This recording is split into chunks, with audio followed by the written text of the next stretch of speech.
Paz do Senhor, irmãos, definitivamente esse livro de Números é um livro profético para esse tempo que a gente está vivendo, né? O livro de Números ele foi escrito na véspera da entrada de Canaã, né? Então é um livro escrito depois dos 40 anos. Assim como o livro de Deuteronômio. E isso é tremendo, por quê? Porque se o livro de Deuteronômio ele explica um resumo de toda a lei, o livro de Números ele trata da peregrinação, né? Cada livro na Bíblia, do Pentateuco, ele tem uma variante nos Salmos, né? Então, por exemplo, a gente já conversou sobre isso. O Gênesis, ele está paralelo ao Salmo 1 ao 41, que é o primeiro livro dos Salmos. Os irmãos sabem que os Salmos são 5 livros, né? Salmo 1 ao 41 é o Gênesis. E aí você vê claramente, né? No princípio, há uma separação entre luz e trevas. E como é que começa o Salmo 1? Salmo 1 começa, né? Bem-aventurado aquele que não anda no caminho dos pecadores, né? E nem se assenta na roda dos escarnecedores. Então o livro de Gênesis é o princípio da criação, né? A criação começa e termina com a morte de José, que é uma tipologia do Salvador, né? Então o livro de Gênesis é toda essa parte da velha criação, né? Da criação inicial, que finaliza na cruz com a morte de Jesus, né? Tipologicamente José. Quando você vai para o livro de Êxodo, então se eu tivesse que dar uma palavra para o livro de Gênesis, seria criação. Quando você vai para o livro de Êxodo, o que a gente tem? A gente tem a graça, né? O caminho da graça para a glória, né? Como é que começa o livro de Êxodo? São esses os nomes dos filhos que entraram no Egito, né? E o nome do Êxodo, né? A saída do Egito. Ele conta a entrada, depois o êxodo, o nome êxodo significa saída, êxodo, né? Saída. E como é que termina? A nuvem sobre o tabernáculo, né? A glória de Deus, Êxodo 40, é a glória de Deus sobre o tabernáculo, né? Assim a nuvem do Senhor estava de dia sobre o tabernáculo e o fogo estava de noite sobre ele, perante os olhos de toda a nação de Israel, em todas as suas peregrinações, viagens, né? Então, o paralelo é Salmo 42 até o Salmo 72, né? É muito lindo isso, irmãos, que é o segundo livro. Cada livro bate com o outro, né? Ele diz assim, versículo 3: as minhas lágrimas servem de mantimento dia e noite, enquanto me dizem constantemente, onde está o teu Deus? Então, o que você vê? Você vê que no Egito o povo está o quê? Chorando, né? Mas o servo anseia pela corrente das águas, assim suspira a minha alma por ti, ó Deus. A minha alma tem sede do Deus vivo. Então do 42 ao 72. Aí o Levítico fala de quê?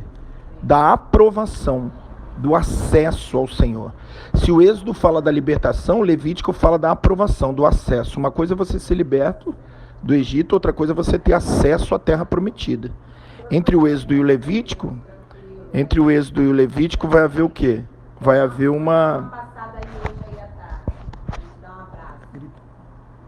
Entre o Êxodo e o Levítico vai haver o quê? Vai haver um deserto, né? Entre o chamado e a aprovação. E qual é o paralelo do Salmo? Salmo 73 até o 89. E aí quando você vê como é que começa o Salmo 73, vai falar dos limpos de coração, né? Por isso que o Levítico é a questão da santidade. Verdadeiramente bom é Deus para com Israel e para com os limpos de coração. Levítico, né? E aí chegamos a Números, que é o quê? Então, de novo, Gênesis, criação, Êxodo, graça, Levítico, aprovação, Números, peregrinação. Quer dizer, a nossa carreira é provisória. E é exatamente isso que vai falar do Salmo 90 ao Salmo 106. O Salmo 90 vai falar o quê? Que os nossos dias, né, Porque 1000 anos são os teus olhos, como o dia de ontem que passou, como a vigília da noite. Nós somos como uma erva que de madrugada cresce, floresce, à tarde corta-se. Peregrinação, né? E o Senhor tem sido nosso refúgio de geração em geração. Na peregrinação, o Senhor é o nosso refúgio. E finalmente Deuteronômio, quando Deuteronômio vai casar com o 5º livro, que é o livro do louvor, né? Do resumo de toda a lei. A vitória já tinha sido determinada, e aí se resume todo. E não coincidentemente, Salmo 107 em diante, que é o 5º livro do Salmo, ele vai ser o quê? Ele vai ser de louvor, né? Dai graças ao Senhor. Você vai ver que o 5º livro do Salmo é do 107 ao 150, ele começa e termina com louvor, né? 150, celebrar a Deus, todos os povos, né? E por aí vai. Então, voltando, falar aqui do livro de Números, vou mandar outro áudio aqui, tá? Para falar exatamente desse finalzinho.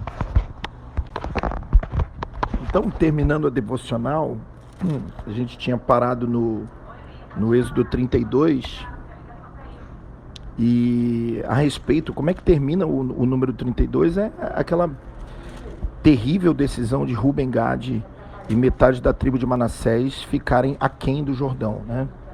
E o Senhor disse, não herdaremos, né? Ele disse, não herdaremos com eles do outro lado. E aí fica claro que tudo que eles herdaram, a gente falou, foi inócuo, né? Foi sem nenhum tipo de significância. Por quê? Porque tudo que se herda antes do Jordão, a gente já sabe, é nulo. E como é que começa o capítulo 33? Muito interessante. Essas são as jornadas, né? Ou as caminhadas, ou as estações que os filhos de Israel percorreram. E no versículo 2, Moisés registrou as suas saídas, né? Então, duas palavrinhas aqui, 1 e 2. Jornadas ou estações e saídas. Quando você vai para a palavra jornada, é literalmente levantar acampamento. É sair e ir embora. Mas quando você vai para a palavra saída, ela tem raiz na palavra hebraica yatsa, que é exatamente a palavra que aparece em Gênesis 2:7, que fala do formou o Senhor, né? Então, assim, uma coisa é levantar o acampamento e subir, né? A palavra caminhada pode ser jornada, pode ser levantar acampamento, pode ser estação e pode ser subir, né? Agora, a palavra saída, ela é literalmente, olha que lindo, irmãos, trazido para fora, né? É a mulher saindo de dentro do homem, saindo para fora, né? Trazida para fora, para poder ser edificada. Por isso que a palavra yatsa, né? Tem muito lindo isso. Então, uma coisa é a jornada, uma coisa é a justificação, outra coisa é a santificação, né? E aí eles partem de Ramsés e vão parar lá no Jordão, né? Então essa é a nossa caminhada, desde o Egito até a porta do Jordão. Então, irmãos, o livro de Números é o livro profético para esse tempo. A gente está à porta do reino, à porta da volta de Jesus. Então a gente aprendeu todas essas coisas, né? E o interessante, irmãos, é que o versículo 52, ele diz, o 51, eu estou no capítulo 33, fala aos filhos de Israel e diz, quando houver atravessado o Jordão para a terra de Canaã. Agora, eles não estão indo para a terra de Canaã, eles estão voltando para a terra de Canaã, né? Leia Gênesis 42:13 comigo, e você vai ver que é exatamente de lá que eles saem para buscar, né? a fome. Então eles, porém, responderam, nós, teus servos, somos 12 irmãos, filhos de um homem da terra de Canaã. O mais novo está hoje com nosso pai e um já não existe. Então, quando eles foram para José, eles vieram de Canaã. E agora eles estão voltando para Canaã, né? Só que quando eles voltam, eles precisam destruir todas as imagens, fundição, demolir tudo, né? Tomar posse dessa terra. E se nós não fizermos isso, o versículo 55 diz que os inimigos que nós poupamos serão farpas e espinhos. Daí vem a palavra espinho na carne de Paulo, né? Que pode ser algum tipo de perseguição inimiga, né? Diante de alguma fragilidade que ainda não tinha sido vencida. A gente entra no capítulo 34, né? E aí tem uma situação linda aqui, irmãos. No versículo 13, Moisés deu ordem aos filhos de Israel, dizendo: essa é a terra que herdareis por meio de sorte. O Senhor mandou dá-la às 9 tribos e meia, né? Que acabam sendo 10 tribos, porque Manassés passa a ser contado com uma tribo. Então fica atento a esse número 10. E aí o 14 é a chave, porque a tribo dos filhos de Ruben, segundo as suas famílias, e a tribo de Gade, segundo as suas famílias, e a meia tribo de Manassés, já receberam a sua herança. Quando você vai para Mateus capítulo 6, o que você vê? O Senhor comparando isso aos fariseus, que dão esmola em busca de recompensa, né, que oram no público em busca de recompensa, e o Senhor diz claramente, por 2 vezes, né, tanto no versículo 2, como no versículo 5, o Senhor diz, Jesus diz, eles já receberam a sua recompensa. Então, muito cuidado com isso a gente deve ter, né? E aí depois ele coloca, aqui é uma revelação maravilhosa, porque ele coloca no capítulo 34, a partir do versículo 16, ele vai dar o nome dos 10 príncipes, né? Por que 10? 9 tribos e meia, mas essa meia tribo vira uma, né? Porque Manassés. Então Caleb, Samuel, Elidade, Buqui, Aniel, Quemel, Elisata, Paltiel, Aiude e Pedael. Quando você vai ver o nome desses significados, Caleb, cão, desprezo, é exatamente como que começa a nossa caminhada. Mas depois o significado na ordem: Deus ouve, Deus ama, né? Desperdício, Buqui, que fala exatamente de quê, né? Nós seríamos um desperdício, mas o Senhor Jesus se fez desperdício por nós. A seguir, favor de Deus, erguido por Deus, protegido por Deus, livre por Deus. Aiude, o penúltimo, irmão da majestade, quer dizer, de cão maldito, nós estamos aí no final da nossa caminhada como irmãos de Jesus, pertencente à mesma glória, né? Romanos 8, 28 e 29, todas as coisas cooperam para o bem daqueles que amam a Deus, porque eles são chamados para o quê? Para ser conforme a imagem de Jesus. E por último, resgatado por Deus. De novo, 10 tribos. Quando você vai para João capítulo 20, 10 discípulos, né?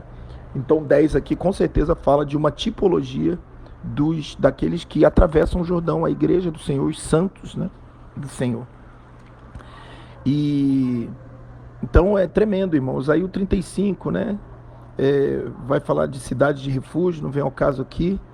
E eu quero terminar aqui com o 35, versículo 33. Não profanareis a terra em que estais, o sangue profana a terra.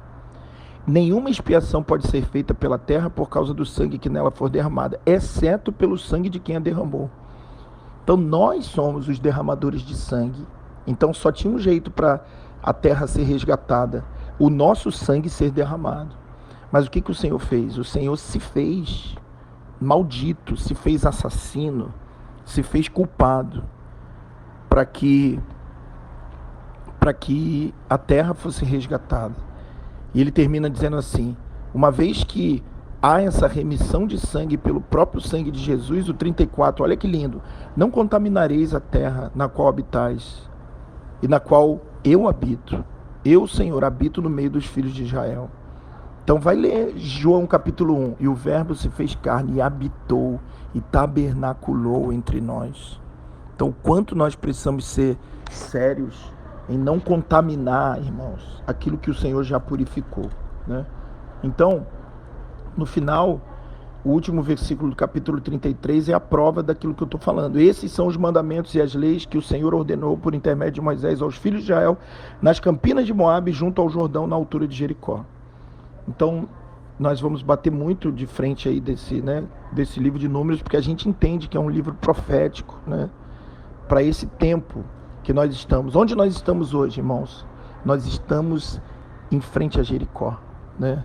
Quem lembra do culto da virada viu que o Senhor falava, né? 7 vezes né? Durante 7 anos você vai 6 vezes você vai rodear. No 7º você vai rodar 7 vezes. E a muralha vai cair. Então fiquem atentos a tudo isso que a gente tem falado. Eu espero estar sendo útil para vocês, né? E se vocês, líderes, estão entendendo, essas coisas eu estou passando exclusivamente para vocês, né? Então, irmãos, é correria mesmo, né?